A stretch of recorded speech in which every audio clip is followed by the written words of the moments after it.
Hi friends, ഇന്ന് ഞാൻ വന്നിട്ടുള്ളത് ഈസി ആയിട്ട് തയ്യാറാക്കി എടുക്കാൻ പറ്റിയ ഒരു ബർത്ത്ഡേ കേക്കിന്റെ റെസിപ്പി ആയിട്ടാണ്.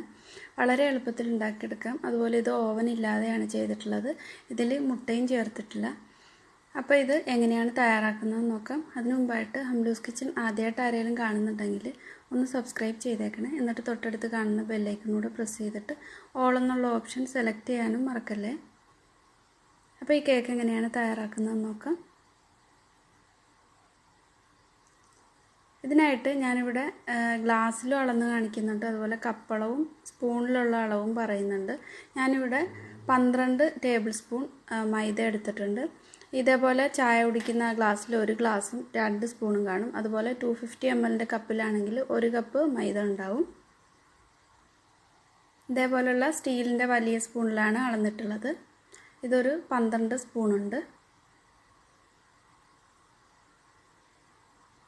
അപ്പോൾ ഗ്ലാസ്സിൽ വേണമെങ്കിൽ അങ്ങനെ ചെയ്യാം, അല്ലെങ്കിൽ സ്പൂണിലോ അളവ് എടുക്കുന്ന കപ്പിലോ ചെയ്യാം. ഇതിലേക്ക് ഒരു ഗ്ലാസ് പഞ്ചസാര ചേർത്തിട്ടുണ്ട്. അപ്പോൾ പൊടിക്കാതെയുള്ള പഞ്ചസാരയാണ് ഞാൻ എടുത്തിട്ടുള്ളത്. 2 നുള്ളു ഉപ്പും ചേർത്തിട്ടുണ്ട്. അപ്പോൾ അത് വലിയ തരിയുള്ള പഞ്ചസാരയാണെങ്കിൽ പൊടിച്ചിട്ട് ചേർക്കണം. 2 ടേബിൾ സ്പൂൺ കൊക്കോ പൗഡർ ചേർത്തിട്ടുണ്ട്. ഇനി ഇതിലേക്ക് ബേക്കിംഗ് സോഡയാണ് ചേർക്കുന്നത്. ബേക്കിംഗ് പൗഡർ ചേർക്കുന്നില്ല. ഒരു 1/2 ടീസ്പൂൺ ബേക്കിംഗ് സോഡ ചേർത്തിട്ടുണ്ട്. ഇനി ഇതിലേക്ക് വാനില എസൻസോ അല്ലെങ്കിൽ വാനില പൗഡർ ചേർത്ത് കൊടുക്കാം. ഞാനിവിടെ വാനില പൗഡറാണ് ചേർക്കുന്നത്. വാനില എസൻസ് ആയാലും കുഴപ്പമില്ല, 1 ടീസ്പൂൺ ചേർത്താൽ മതി. ഇനി ഇതിലേക്ക് ഞാൻ തൈര് ചേർക്കുന്നുണ്ട്. തണുപ്പൊന്നും ഇല്ലാതെ വേണം എടുക്കാനായിട്ട്. അതുപോലെ പുളി കുറഞ്ഞിട്ടുള്ള തൈര് വേണം എടുക്കാൻ. ഒട്ടും പുളി പാടില്ല. ഒരു 4 ടേബിൾ സ്പൂൺ തൈര് എടുക്കുന്നുണ്ട്.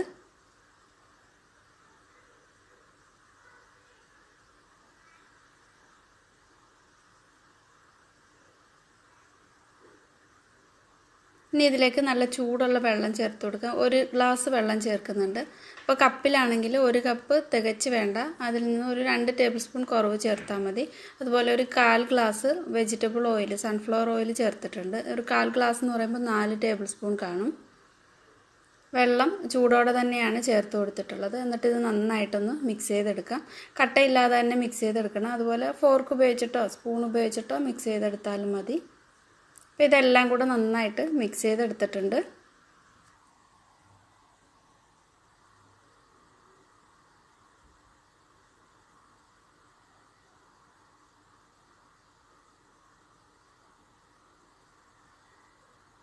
ഇതേപോലെ സ്പാച്ചില വെച്ചിട്ട് ഇളക്കി നോക്കിയിട്ടുണ്ട്. മൊത്തത്തിൽ മിക്സ് ആയിട്ടുണ്ട്.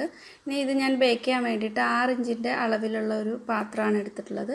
അത് നന്നായിട്ടൊന്ന് ഓയിൽ വെച്ചിട്ട് ഗ്രീസ് ചെയ്തെടുത്തിട്ടുണ്ട്. ബട്ടർ പേപ്പർ ഇട്ട് കൊടുക്കാം. ഇതിന് ചേരുന്ന ഒരു അടപ്പ് പാത്രം എടുത്തിട്ടുണ്ട്.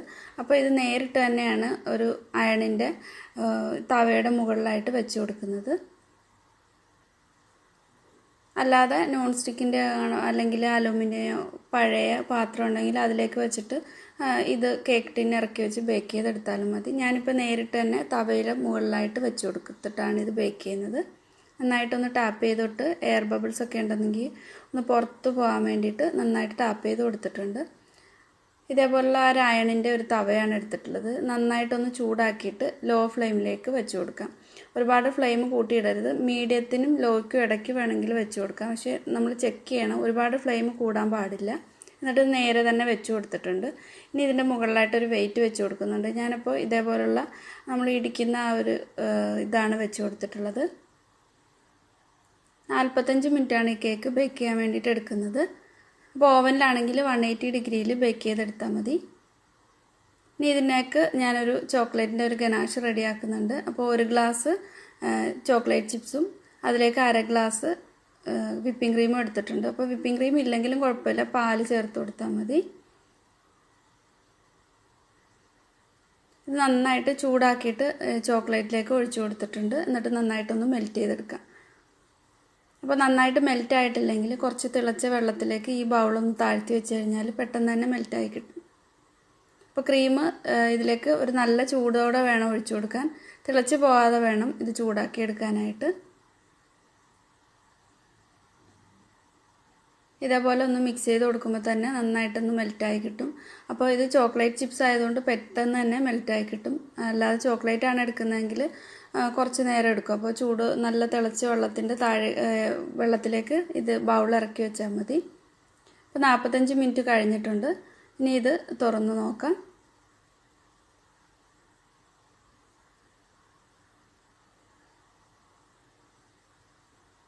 കേക്ക് നന്നായിട്ട് പൊങ്ങി വന്നിട്ടുണ്ട്. അപ്പോൾ അതിൻ്റെ ആ ഒരു അടപ്പിൽ കുറച്ചൊന്ന് ടച്ച് ചെയ്തിട്ട് കുറച്ച് ഒട്ടി പിടിച്ചിട്ടുണ്ട്.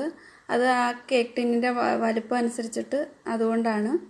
നന്നായിട്ട് തന്നെ ബേക്കായിട്ടുണ്ട് ചെക്ക് ചെയ്ത് നോക്കിയപ്പോൾ. ഇനി ഇത് തണുത്തിട്ടാണ് ഇതിലേക്ക് ചോക്ലേറ്റ് ഗനാഷ് ഒഴിച്ചു കൊടുക്കുന്നത്.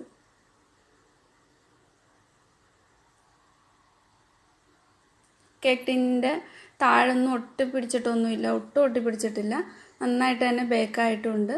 അപ്പോൾ ലോ ഫ്ലെയിമിൽ ഇട്ടിട്ട് വേണം കുക്ക് ചെയ്തെടുക്കാൻ.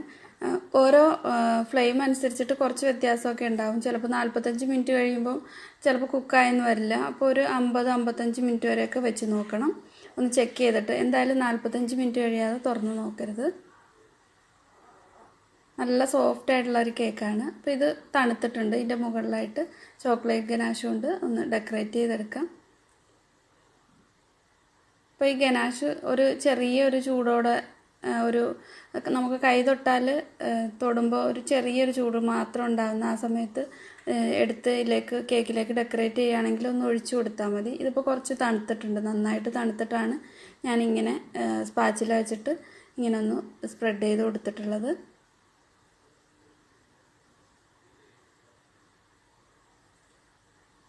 അതിൻ്റെ ബാക്കി വന്നിട്ടുള്ളത് ഞാൻ ഫ്രിഡ്ജിൽ വെച്ചിട്ട് നന്നായിട്ടൊന്ന് തണുപ്പിച്ചിട്ട് ഒരു ഫോർക്ക് ഉപയോഗിച്ചിട്ട് മിക്സ് ചെയ്തെടുത്തിട്ടുണ്ട്. ഒരു സ്റ്റാറിൻ്റെ നോസിൽ ഒരു പൈപ്പിംഗ് ബാഗിൽ ഇട്ട് കൊടുത്തിട്ടുണ്ട്. ഇനി ഇത് കേക്കിൻ്റെ മുകളിലായിട്ടൊന്ന് പൈപ്പ് ചെയ്ത് കൊടുക്കാനാണ്. അപ്പോൾ ഫ്രിഡ്ജിൽ വെച്ചൊരു 10-15 മിനിറ്റ് തണുപ്പിക്കുമ്പോൾ തന്നെ ഗനാഷ് ഒന്ന് തിക്കായി കിട്ടും. പിന്നെ അതൊന്ന് നന്നായിട്ടൊന്ന് കൈ കൊണ്ട് സ്പൂൺ കൊണ്ടോ ഒന്ന് ബീറ്റ് ചെയ്തെടുത്തു കഴിഞ്ഞാൽ നല്ലപോലെ നമുക്ക് പൈപ്പ് ചെയ്തെടുക്കാൻ പറ്റും.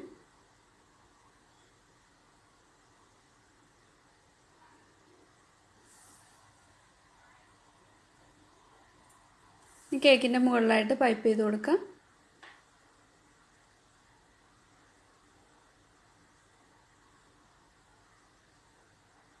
ഫ്രിഡ്ജിൽ വെച്ചിട്ട് ഒന്ന് തണുപ്പിച്ചിട്ട് വേണം ഇത് സ്റ്റാറിൻ്റെ നോസിലിൽ ഇട്ടിട്ടുള്ള ഗനാഷ് ഒന്ന് പൈപ്പ് ചെയ്ത് കൊടുക്കാനായിട്ട്. ഞാൻ പെട്ടെന്ന് തന്നെ ചെയ്തിട്ടുണ്ട്. അതിൻ്റെ മുകളിലായിട്ട് ഒരു ഹാപ്പി ബർത്ത്ഡേയുടെ ഇത് വെച്ച് കൊടുത്തിട്ട് കുറച്ച് ജംസിൻ്റെ മുട്ടായി കൊണ്ടൊന്ന് ഡെക്കറേറ്റ് ചെയ്തെടുത്തിട്ടുണ്ട്. ഇതൊക്കെ അവരവരുടെ ഇഷ്ടം അനുസരിച്ച് ചെയ്തെടുക്കാം. നല്ല സോഫ്റ്റ് ആയിട്ടുള്ളൊരു കേക്കാണ്. ഈസി ആയിട്ട് എല്ലാവർക്കും തന്നെ ഉണ്ടാക്കിയെടുക്കാൻ പറ്റും. എല്ലാവരും ട്രൈ ചെയ്ത് നോക്കുക. ഇഷ്ടമായിട്ടുണ്ടെങ്കിൽ ലൈക്ക് ചെയ്യുക, ഷെയർ ചെയ്യുക. Thank you.